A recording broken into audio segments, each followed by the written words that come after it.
অনেক বেঁচে গেল, আর টিফিনে তো নিলাম না। থাক, বাচ্চাদের টিফিনে তো নিতে পারে খাবো। তুমি আমায় লাথি মারলে কেন? আরে কথাটা কে বললো? আশেপাশে তো কেউ নেই। নিচে দেখো। তুমি কথা বলতে পারো? হ্যাঁ আমি বলতে পারি। কিন্তু কিভাবে? কারণ আমি আগে মানুষ ছিলাম। তাহলে তুমি পুতুল হলে কিভাবে? এর পেছনে একটা কাহিনী আছে। কিন্তু তার আগে বাংলাদেশি হলে সাবস্ক্রাইব করো, ইন্ডিয়ান হলে লাইক করো। আমি বাংলাদেশি তাই আমি সাবস্ক্রাইব করলাম, আর তুমি তোমার দেশের পতাকাটি কমেন্ট বক্সে দিয়ে দিও। কি কাহিনী? শোনো তাহলে।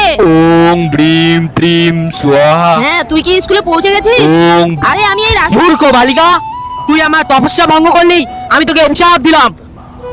না, তারপর থেকেই আমি পুতুল হয়ে গেছি। তাহলে তুমি আমার মানুষ হবে কিভাবে? হ্যাঁ মানুষ হতে পারবো, এর জন্য আমাকে তোমায় সাহায্য করতে হবে। কিভাবে? পশ্চিমের ভুতুরে বাড়িতে 3টি জানালা আছে, তার ঠিক মাঝে জানালাতে একটি পুতুল রাখা আছে। তুমি শুধু ওই পুতুলটাকে নিয়ে আসো, তারপর আমি বলে দিব তোমায় কি করতে হবে। সবই ঠিক আছে, কিন্তু তোকে মুক্তি করলে আমি কি পাবো? তুমি তো বাচ্চাদের টিফিন চুরি করে খাও, আমি তোমাকে অনেক টিফিন দিব।